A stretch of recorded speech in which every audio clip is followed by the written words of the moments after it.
Obrigado, Maria José, obrigado a todos os nossos queridos irmãos do Bezerra.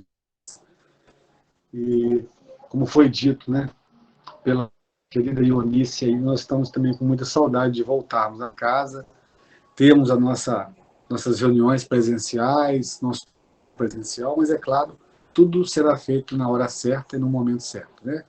No momento em que todos nós estivermos mais seguros, e com o reforço da vacina, das terceiras doses, quartas doses, é que precisarem aí, nós vamos tomar, porque nós precisamos acreditar que a ciência só se desenvolve, só traz os benefícios, porque Deus é bom, justo e misericordioso, né? Ele que auxilia, ele que autoriza o desenvolvimento da ciência e a medicina, que serve única e exclusivamente para nos ajudar a nos permanecermos aqui no planeta Terra o tempo que nós precisamos para o nosso aprimoramento espiritual. Então, na hora certa, no momento, com certeza que nós vamos nos reencontrar, né? Hoje, o que eu trouxe para refletirmos, meus irmãos, é do livro Vida Feliz, da Joana de Ângeles. Um livro muito bacana para ser lido, para ser, não digo estudado, porque as lições que ela traz são lições belíssimas, e só da gente ler e de nós prestarmos atenção, de nós nos esforçarmos para assimilarmos mais e melhor, né, os ensinamentos que ela traz de tantos outros. Este livro, mas toda a doutrina espírita, né, que deve ser lida e estudada, mas, acima de tudo, buscar a conscientização da necessidade que tudo que nós lermos, de tudo que nós temos lindo, maravilhoso, nós precisamos começar a nos esforçarmos para usar isso no nosso dia a dia, para que a gente tenha realmente a vida feliz, que é o que Jesus e Deus, nosso Pai de bondade, misericórdia e justiça, deseja que todos tenhamos. Quando a gente fala feliz, a pergunta que vem para nós é possível ter vida feliz? É possível sermos felizes ainda nessa vida?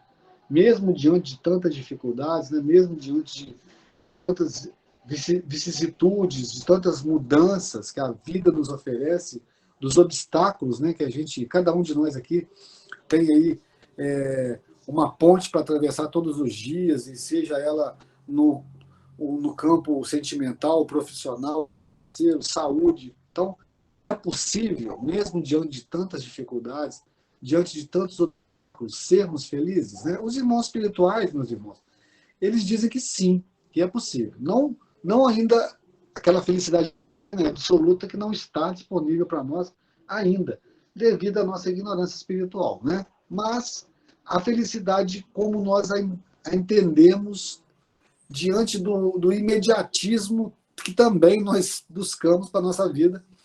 Então, sermos felizes ou ter vida feliz, vamos dizer assim, depende, né, única e exclusivamente de nós. Nesse livro, e a gente vai ver isso num parágrafo mais à frente, ela fala que um dos maiores equívocos, né? A autora fala que um dos maiores equívocos do indivíduo é depositar ou apostar a sua felicidade nas mãos de outra pessoa, né? Que isso aí é catástrofe certa, é problema certo, porque todos nós que estamos nesse momento na nossa processo, né, encarnatório agora, nós somos irmãos que estão tentando ultrapassar as dificuldades de relacionamento, né, diante da diversidade de carismas, a gente sempre fala isso, né, cada um pensando de um jeito, cada um achando uma coisa. Então, nesse momento para nós, talvez tenhamos um pouco de dificuldade para entendermos o porquê, né, ainda não temos uma vida quanto melhor do que a que temos hoje. Mas, quando você deposita na mão do seu companheiro, da sua companheira, a razão da sua felicidade, pode ser uns problemas, porque aquele irmão também é merecedor da misericórdia de Deus, como todos nós somos, né? Nós estamos praticamente no mesmo nível espiritual, né? Buscando as mesmas providências para que a gente possa crescer e evoluir. Diante dessas informações, nós nos projetamos ao centro da sociedade onde nós vivemos. Né? O primeiro deles, o maior desafio, é dos nossos lares. Né? O maior desafio são os compromissos com a nossa família consanguínea. O segundo, partimos para a vida profissional, porque onde nós permanecemos uma grande parte do nosso dia, né, da vigília, aliás, mais no trabalho do que em casa. Porque em casa nós dormimos, o corpo físico dorme, né, e a gente passa para os relacionamentos espirituais. Mas na vigília, o trabalho é um segmento da sociedade que exige mais da gente, porque nós estamos a maior parte do nosso tempo lá. Quando nós tínhamos o trabalho presencial no centro espírita, ou na igreja católica, de acordo com a filosofia religiosa de cada um, nós também podíamos citar como exemplo os relacionamentos.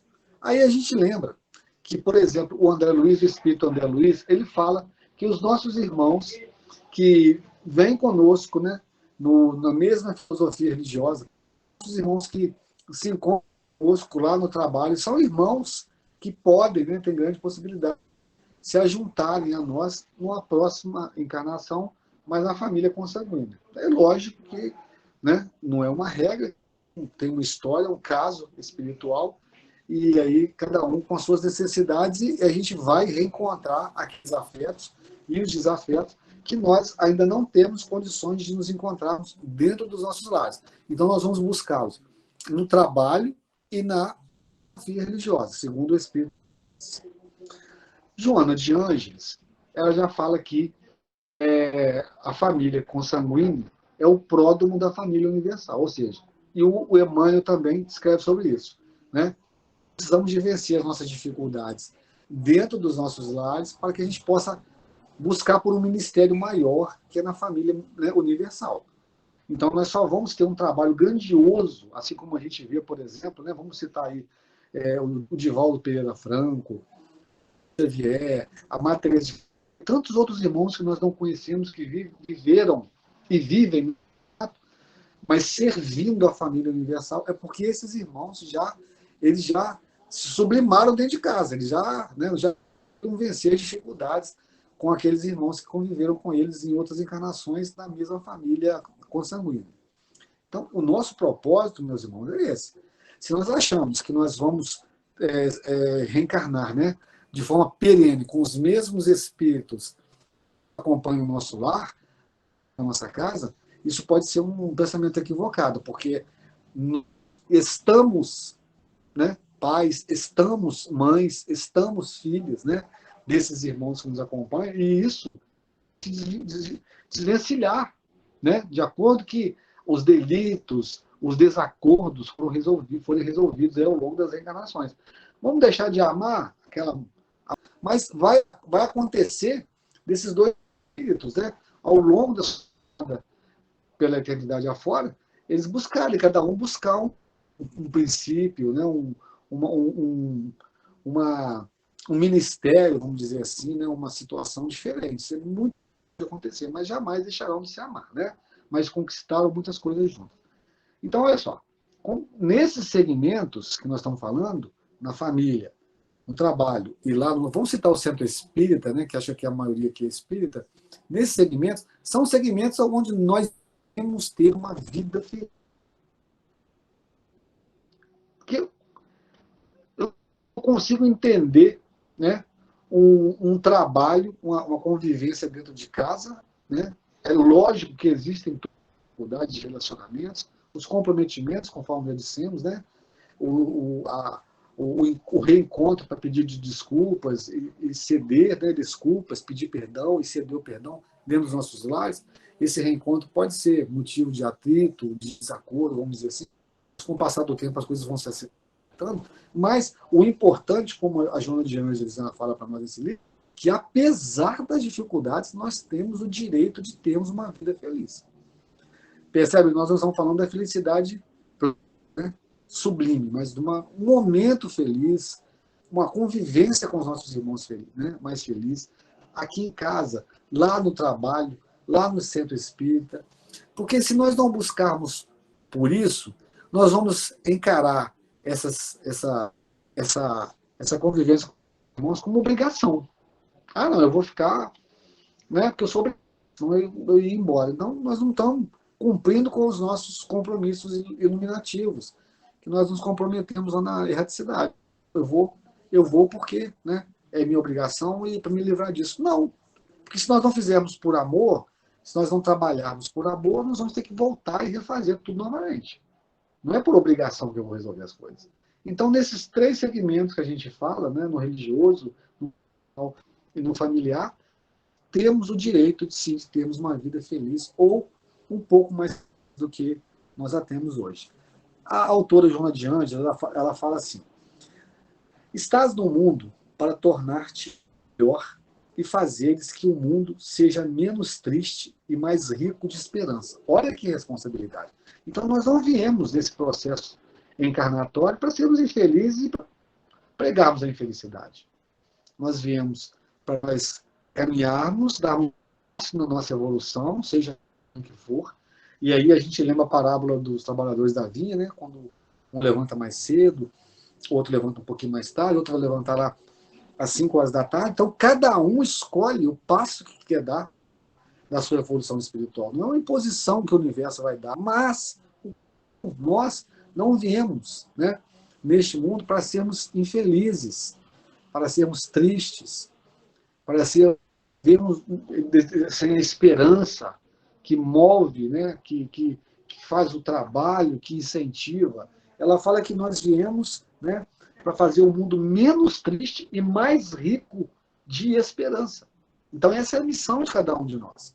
A minha a missão de cada um de vocês, é a missão de cada um que esteja encarnado nesse momento. Por menor que seja, faze da tua contribuição um hino de alegria e de respeito pela vida. Jamais desprezes os acontecimentos que te convidam à mudança de comportamento para melhor. Aí, lendo isso, nós pensamos, o que o mundo vive nesse exato momento, com essa pandemia, né, que começou aí amedrontando a gente muito ano passado, né, a gente uma mudança. Né? Eu estava conversando com o Paulinho. Muita coisa vai ter que mudar, ou pelo menos deveria, né, nesse processo dessa pandemia. Muita coisa. Os trabalhos nas casas espíritas terão que mudar, não serão os mesmos, né? O trabalho nas escolas, os professores, o relacionamento com os nossos familiares, tudo isso precisa ser mudado, ou pelo menos a pandemia trouxe essa oportunidade para nós de mudarmos. Agora, cabe a cada um de nós aproveitar essa oportunidade. Por quê? Porque o processo, né, da pandemia é coletivo, né?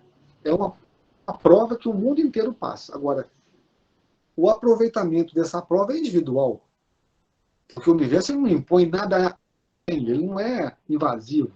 Ele dá a oportunidade e aproveita quem quer. Aí vamos voltar lá novamente na parábola dos trabalhadores da vinha. Né? Aí eu acordei 6 horas, eu acordei às 9 horas, eu acordei, né? Cada um acorda na hora que quer acordar, no sentido literal da palavra, para trabalhar, para estar, mas ela está dizendo que jamais devemos pesar os acontecimentos que nos convidam a mudança de comportamento para melhor. Mudar de comportamento para melhor. Quais são, né, esses acontecimentos? O que está acontecendo na minha vida agora que está me chamando a uma reflexão? De repente, uma aflição, um problema de saúde, né?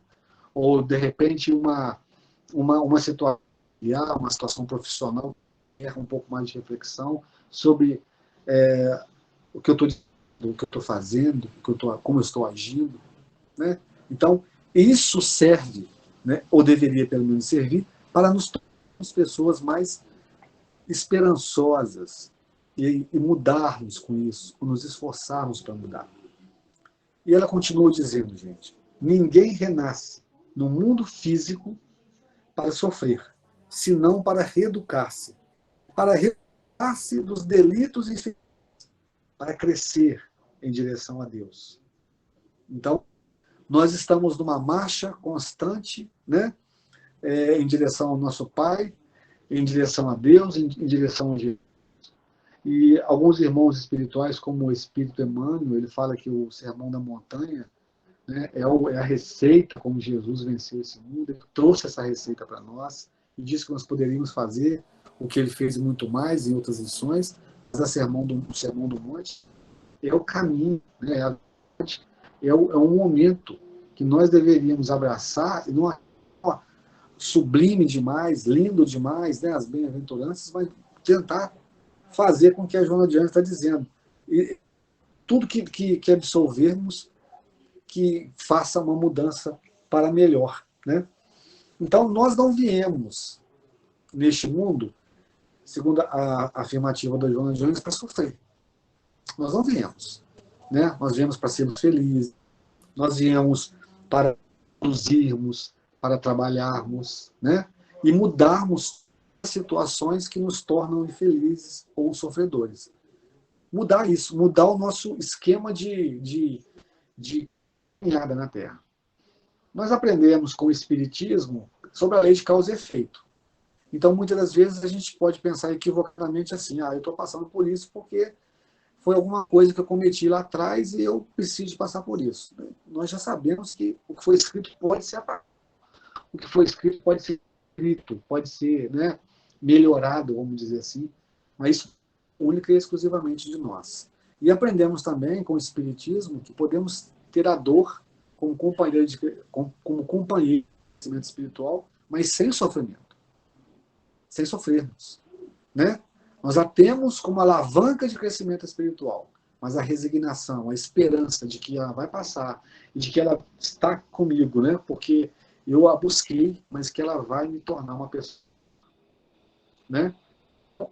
Essa lei de causa e efeito, a gente às vezes só a observa pelo lado punitivo, mas ela tem um lado muito, né, muito edificante, muito grande. Quando o trabalha, e o Emmanuel fala muito isso para a gente nas suas lições, quando ele trabalha em favor dele, né, ele tem a sua autorrecompensa. Quando ele trabalha, quando ele se esforça para que ele possa começar a aprender mais e a exercer mais aquilo que ele não exercia antes, ele vai mudando o processo reencarnatório dele.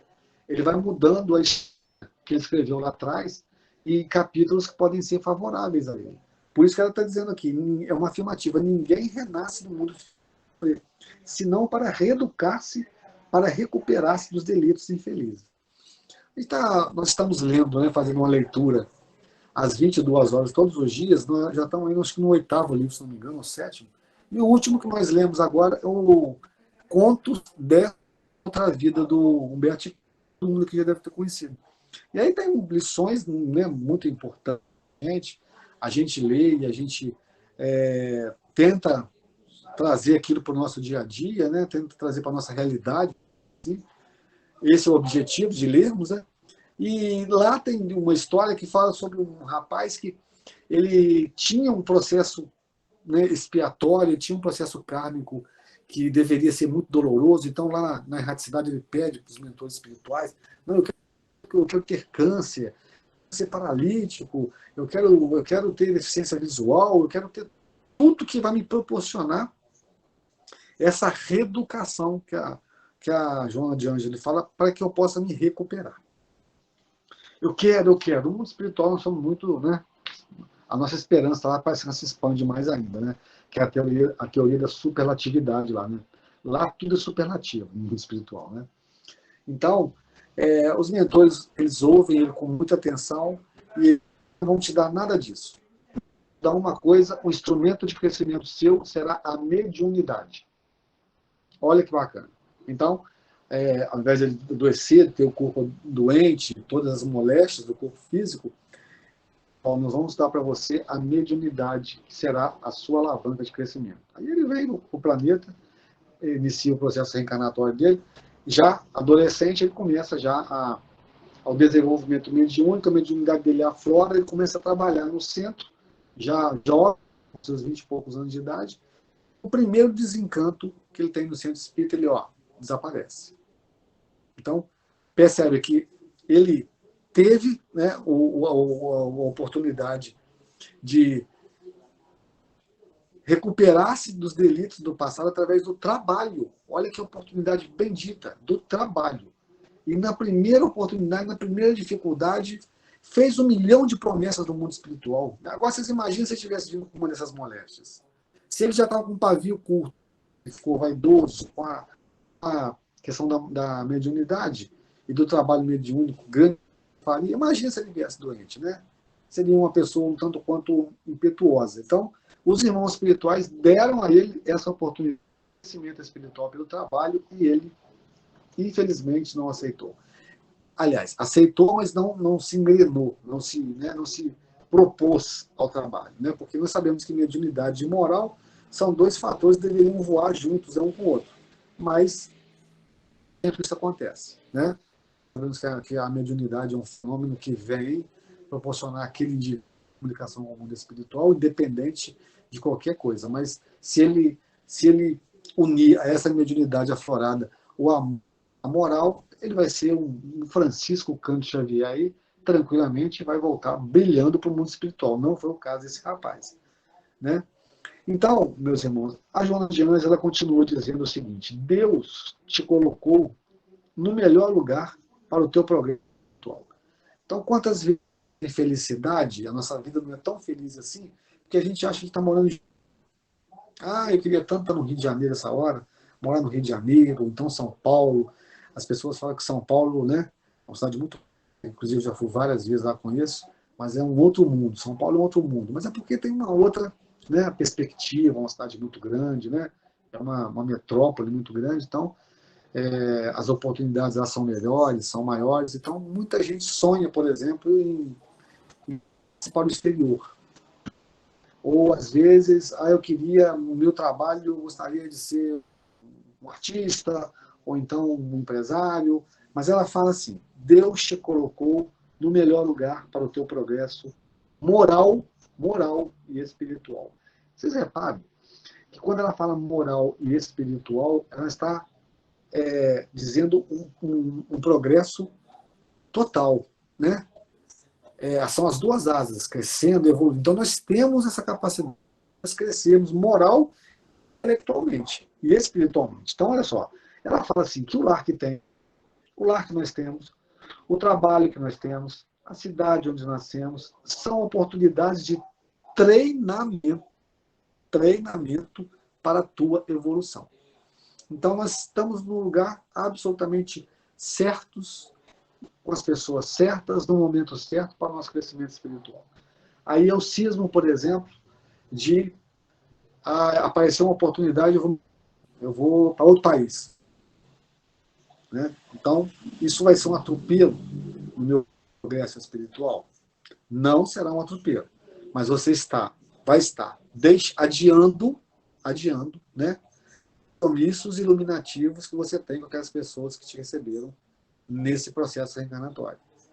Não estamos dizendo que está tudo perdido, porque a espiritualidade é muito sábia e tudo aproveita, né? Principalmente se agirmos pela boa fé. Mas, quando nós abrimos mão, né, dessas oportunidades que nos foram dadas, nós somos colocados naquele lar com aquelas pessoas. Nós somos o trabalho que nós conquistamos, né, dentro dessa cidade maravilhosa que é Juiz de Fora. Então, tem que buscar em outra cidade, não sei se vocês estão me entendendo, oportunidade maior de crescimento. Seja espiritual, financeira, eu tenho aqui, Juiz de Fora, exatamente aquilo que eu preciso. E quando eu não acredito nisso, e aí a gente pega um avião e vai embora, por exemplo, nós vamos ter sérios problemas. Porque vai ter problema de adaptação, de readaptação. Você vai encontrar com pessoas que talvez não estivessem no seu programa, né, reencarnatório, vai ter que se adaptar àquilo. E aí é onde a gente assina novos compromissos. Onde a gente faz novas dívidas. Onde nós vamos, numa próxima encarnação, voltar e nascer lá em Juiz de Fora novamente e reencontrarmos com aquelas pessoas que nós, entre aspas, né, desprezamos, com o trabalho, que é o trabalho que eu preciso. Mas aí a ganância, né, às vezes a gente tem sonhos mirabolosos, a gente quer, né, às vezes coisas que tu conquistou, então nós precisamos tomar muito cuidado com isso, porque certamente isso pode nos trazer problema.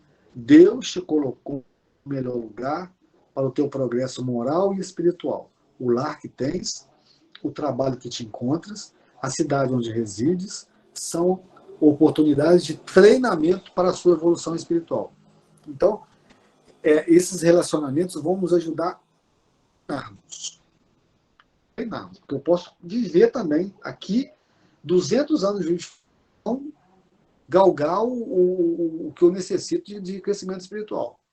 Vou crescer um pouquinho. Ela está dizendo que treinamento é garantido. Não é garantido. Nós vamos nos adaptar a essas condições, nós vamos aceitar ou não as propostas do ambiente onde eu estou, eu vou me relacionar bem ou não com as pessoas aqui em casa, no trabalho ou no centro. Isso aí depende de mim. Eu estou no... Agora, se o local me ajudar ou não, não depende do universo, mas depende de quem? Né? Ter uma vida feliz, como os imortais desejam que tenhamos, mesmo com essa limitação da felicidade que nós já falamos, ela pode nos proporcionar boas sensações também. Não estou falando de ter vida feliz só na questão material, né? Na questão financeira, na questão dos sentimentos, das conquistas que a gente acha que são para nós dentro do nosso mundo de ilusão. Porque nós vivemos numa viagem constante, né, gente? Entre o ego e o self. O ego comenta que eu acho que eu já sou, acho que eu não preciso de mais ninguém, acho que eu merecia muita coisa, esse é o ego falando. Acho que aquele emprego daquele rapaz deveria ser meu, acho que eu deveria ser mais do que eu sou, e quando eu me projeto lá no self, que é a minha essência, eu vou saber e vou enxergar como eu sou realmente, né? Como eu sou com todas as minhas dificuldades, mas que eu vou crescer, posso ter uma vida feliz nessa polaridade, vivendo e me vendo como eu sou realmente. Para isso, ela diz o seguinte: vigia teus pensamentos e preserva os bons sentimentos. Quando uma ideia pessimista, ambiciosa, em demasia e extravagante persistir em tua tela mental, tem cuidado, pois poderá sob rude e insistente ação obsessiva. Fase silêncio. Alguém perguntou alguma coisa, mas depois a gente lê.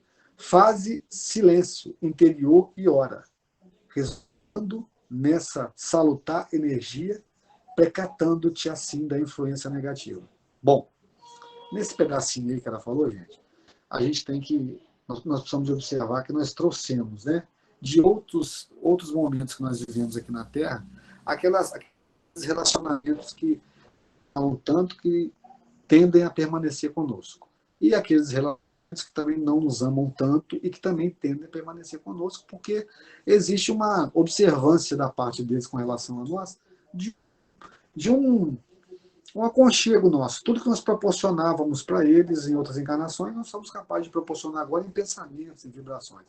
Cabe a nós, né, fazer esse saneamento mental, vigiar o nosso pensamento, vigiar o que nós estamos pensando, qual que é a minha linha, eu estou me sintonizando com que tipo de mente, né, para eu poder me elevar diante das sugestões negativas. Por quê?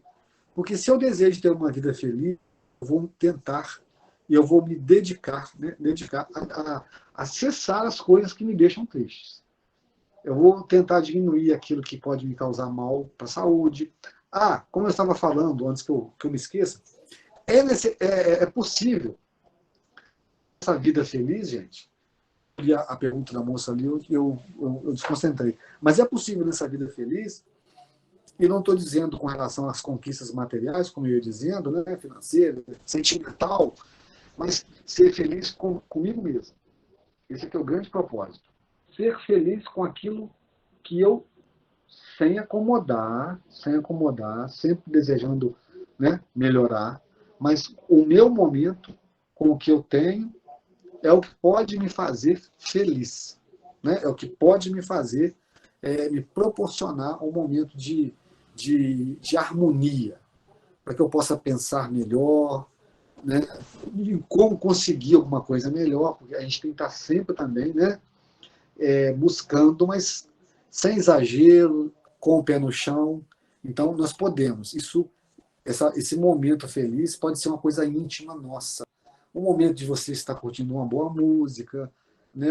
Assistindo um bom filme, como foi dito aí hoje. É um momento seu, é um momento, como diz os outros, o zen, um momento zen. Eu estou tranquilo, isso aí traz para a gente saúde emocional. Aí a gente vai lembrar das, das músicas que são capazes de nos trazer em processos de relaxamento, né? De elevação espiritual. Aí a gente vai estar dando uma tranquilizada, né? A nossa, no nosso organismo, tanto físico quanto espiritual. É um momento de felicidade, é um momento de tranquilidade, né? Quem aqui já não foi num lugar que você se senta assim, né? Eu gosto muito de mentalizar assim, uma árvore muito, como eu tinha na infância, uma árvore muito frondosa, muito grande, com aquela sombra bacana. Aí tem um banco e você se senta lá, vem aquela brisa, né? Isso aí é um momento de felicidade, viu, gente? É um momento de felicidade. Só dá valor a isso depois que se perde. Só dá valor a isso depois que você está numa grande metrópole e a única sombra que você vai ter é das galerias, né? Que você vai se esconder do sol. Mas um momento no campo, né? Um momento do. Mas, voltando aqui, para a gente não perder nosso raciocínio, vamos voltar à questão das nossas companhias espirituais. Os irmãos, esses irmãos que estão conosco e que não nos amam tanto assim, eles desejam que nós permaneçamos no equívoco. Eles desejam, eles gostam de nos ver tristes, eles gostam de nos ver. São irmãos que merecem a misericórdia de Deus, como todos nós. E que nós precisamos de tratar a nós mesmos para tratarmos eles também, para eles se sentirem tratados. O culto do Evangelho do Lar, como já dissemos, né? É a medida certa para a nossa evangelização e a evangelização desses irmãos. Mas aí, quando eles nos percebem, porque o processo obsessivo ele é muito sutil, quando eles nos percebem mais felizes, né, mais tranquilos, eles trabalham para que a gente. Isso pode incomodar esses nossos irmãos de alguma forma, porque a gente já tem, né, alguma culpinha no cartório com relação a eles aí, de outras passagens. Então, eles tentam, né, incutir na nossa linha de pensamento, na nossa linha de vibração, ideias infelizes, ideias de desânimo. Aí a pessoa pega um livro, lê a primeira, a segunda, no máximo a terceira página, de tristeza, de injustiça, né? Que eles projetam, né, essa linha de pensamento que vai nos proporcionar dificuldade de nós sairmos dessa base que eu sempre falo nessa base. Vocês já repararam. Nós precisamos de sair dessa base. Essa base do desânimo, essa horizontalidade. Isso é um perigo em todos os setores, em todos os sentidos. No trabalho, a pessoa se sente confortável com aquilo ali. Eu vou fazer só isso mesmo, está muito bom. A linha dela é horizontal, né? No trabalho profissional. Nos relacionamentos, ela não quer melhorar, não quer ser um pouco melhor, ela não quer agradar mais, né? Ela quer ficar naquilo que ele está bom. Lá nos trabalhos religiosos, a mesma coisa, para a sociedade, a mesma coisa. Ou seja, a pessoa ela se acomodou naquela horizontalidade que ela não tenta a verticalidade, ou seja, a verticalização, né, vamos dizer assim, a elevação, a saída da base. E aí ela fica o quê? O tempo todo comungando com essas mentes desses irmãos que vão projetando nelas as mesmas ideias sempre. Isso tudo fica num estado de acomodação muito grande, e aí as oportunidades vão passando, o tempo vai passando, quando eu abro o olho e falo, nossa, mas já passou tanto tempo assim, e eu não fiz o que eu deveria ter feito. Aí você olha para o lado, o seu irmão de jornada, que não foi bobo nem nada, ele tentou essa linha de verticalização, ele se elevou, ele saiu daquela linha de pensamento, porque sintonia é tudo, né, gente? Pensamento e sintonia, tudo, como diz o nosso irmão Leon Denis. Nós precisamos de sair dessa linha comum que a gente vive nela e buscar uma linha superior, onde nós vamos ter boas ideias, onde nós vamos encontrar com as mentes superiores que vão nos intuir e vão nos direcionar a trabalhos que certamente vão nos fazer muito bem. E aí nós teremos esse momento feliz que nós tanto precisamos, né? Ela continua dizendo: a paciência é a virtude que te auxiliará na conquista dos bens do corpo. Aí nós estamos falando de virtude. Não podemos também pensar em sermos felizes sem buscarmos, sem nutrirmos as virtudes que nós precisamos: paciência, cordialidade, calma, gratidão, né? Isso aí são fatores imprescindíveis para a gente começar a termos momentos mais sadios aqui na Terra. Então ela fala que paciência é a virtude que te auxiliará na conquista dos bens do corpo. Porque a pessoa que tem paciência, meus irmãos, ela tem saúde. Ela é calma, ela é tranquila, ela não projeta os gases nas paredes do estômago, ela não produz as pedras das vesículas, né, os cálculos renais. A pessoa é paciente, ela é tranquila, ela ouve, ela não replica sempre.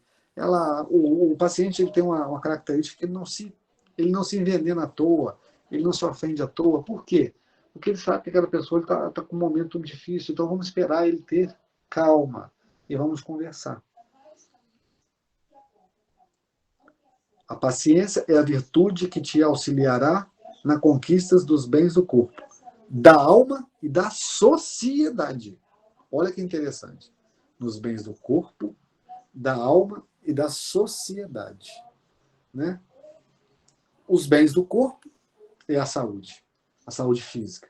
Os bens da alma é a saúde emocional, que, logicamente, como consequência, vai ter uma saúde do corpo físico, saúde emocional, saúde do corpo físico, e a saúde e a conquistas dos bens da sociedade. Quais são esses bens da sociedade? Qual é o maior bem da sociedade? É o dinheiro? São as conquistas materiais? Não. É o bem viver. É o relacionar-se. É viver em sociedade. Você vai ser uma pessoa bem vista, todos vão querer estar sempre ao seu lado, todos vão perceber que você é uma pessoa alegre, que você é uma pessoa bacana. A paciência ensina a técnica de como se deve aguardar quando não se pode ter imediatamente o que se deseja. Olha que interessante. No momento, o que eu tenho é o meu carrinho, aquele ali mesmo, eu não posso ter um carrão. Então, se eu for paciente, eu vou ter calma, eu vou aguardar um momento certo de eu ter um carro um pouco melhor, né? Trabalhando um pouco mais, mas dentro né, do necessário, sem perder tempo só com trabalho, só com trabalho. Mas essa virtude da paciência vai me proporcionar esse estado da alma que eu vou esperar para o momento certo, para ter as coisas certas. Né? Então ela ensina a técnica de como se deve aguardar quando não se pode ter imediatamente o que se deseja. Jamais te irrites. A paciência te auxiliará a tudo vencer. Sem irritação. Né? A pessoa nossa, o irritado está sem paciência. Né? Não é assim que fala. Quando a pessoa está irritada, hoje o Sérgio está sem paciência. Está irritado. E, pessoal, quem vai estar se contaminando é o Sérgio. Quem vai estar se bombardeando é o Sérgio. Não são as pessoas que ele está, que é o motivo da irritação dele. Ele mesmo vai estar se danificando por causa daquela irritação. Aí nós não vamos ter o bem do corpo, nem o bem da alma e nem o bem da sociedade. Por quê? Porque eu vivo num processo de irritação, né? O último dela, ela fala assim: ama sempre, mas não te permitas relacionamentos conflituosos. Quando nós colocamos a razão da minha felicidade, o motivo da minha felicidade na mão do outro, teremos problemas a seguir. O outro, ele é como eu. Foi o que nós dissemos lá no começo do nosso trabalho hoje. O outro é cheio de perfeições como a mim mesmo, merecedor da misericórdia de Deus como eu sou. Então, se nós colocamos do meu marido, da minha esposa, do meu filho, da minha filha, o motivo da minha felicidade, eu vou ter problema.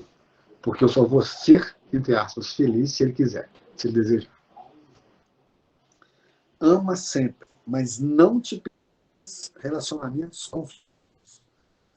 Né? Então eu vou amar o meu irmão de jornada, mas eu vou, acima de tudo, a mim mesmo. Eu vou cuidar de mim mesmo, eu vou estudar, eu vou participar das reuniões. Fulano, mas você já está indo para o centro? Agora não. Já está indo para o computador? Para assistir palestra? Sim, estou. Nossa, mas você só vive disso? Sim, só vivo disso. E aí a gente vem. Então, eu estou buscando pelo meu crescimento espiritual. Porque nós somos essência espiritual, nós somos uma individualidade. Nós somos uma individualidade na coletividade. Mas nós somos uma individualidade e temos a responsabilidade de crescer e de fazer desenvolver essa individualidade. Se o meu crescimento espiritual, se o meu crescimento como ser espiritual proporcionar ao crescimento do outro, ótimo. Aí nós vamos estar sublimando. Aí vai ser maravilhoso, mas eu não posso frear o meu crescimento espiritual por causa de pai, de mãe, de filho, quem quer que seja. Eu uma vez usei de Menezes, muitos anos atrás, e eu estava lendo uma lição daquela Flu, eu acho que, se não me engano, ela é francesa, essa autora. Depois o Paulinho me corrige aí se ele souber. E numa dessas lições, ela conta a história de uma mãe que ela viveu várias encarnações sendo mãe do mesmo filho, porque ela tinha um propósito de ajudar aquela alma. Então ela viveu mais de 100 anos, aliás, mais de 100 encarnações com ele, auxiliando, e ele sempre com dificuldade de aprender com ela. Ela é um espírito muito evoluído. Ele assim, foi o filho mais velho da parábola do filho pródigo. O filho mais velho da parábola do filho pródigo, que ficou lá do todo, não aprendeu muita coisa. Ele ficou ao lado da mãe esse tempo todo e não aprendeu muito. Num determinado momento, na última encarnação, que ela volta à pátria espiritual, ele sente mais falta dela. Ele sente mais falta dela. E 20 anos depois, ele desencarna. Quando ele chega no mundo espiritual, ele vai procurar. E aí, ele pega o mentor dele, comigo com o mentor dela, que dá o seguinte ao mentor dele: ela não quer ver você agora porque ela não pode. Ela está com um trabalho muito grande e ela não pode fazer o trabalho dela numa esfera superior para te atender. Você tem que aguardar e no momento certo você será atendido. Então isso foi um motivo assim, sabe, de nossa, mas uma mãe fazer isso? Não, a mãe é um espírito. É um espírito ciente da sua individualidade, da sua essência e da sua necessidade de crescer. E ela só foi aquele que foi o seu filho em várias encarnações, depois de uns 2 ou 3 de trabalho no mundo espiritual, e depois ela foi ver o que ele estava precisando. Ela assistiu. Isso aconteceu também com a André Luiz. Não sei se vocês leram o filme, né? No filme do André Luiz. A mãe dele estava numa esfera superior e ele ficou um bom tempo, né, para vê-lo. E assim são os espíritos superiores, né, gente? Eles têm consciência do amor imortal, da consideração, do respeito com os outros, mas acima de tudo. Então, a ela ama sempre, mas não te permitas relacionamentos confusos sob a justificativa de que tens a missão de salvar o outro, porque ninguém é capaz de estar feliz aquele que a si mesmo se recusa à alegria de ser pleno. Olha que interessante.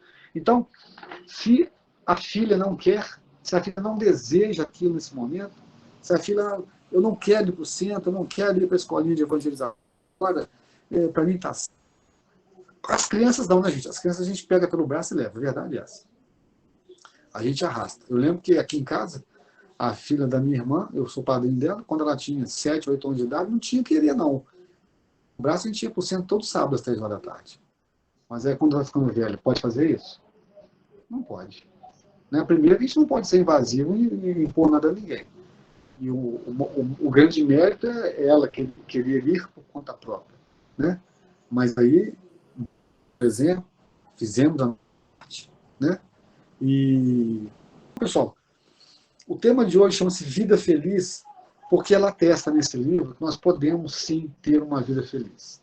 Não uma vida plenamente feliz, porque está um pouco longe da nossa realidade espiritual. Mas nós podemos sim termos uma vida feliz, ou pelo menos uma vida menos infeliz, menos dolorosa, menos sacrificante. E é isso que Jesus deseja para cada um de nós. Obrigado pela atenção de vocês, pelo carinho, e até o próximo, se Deus quiser. Bom?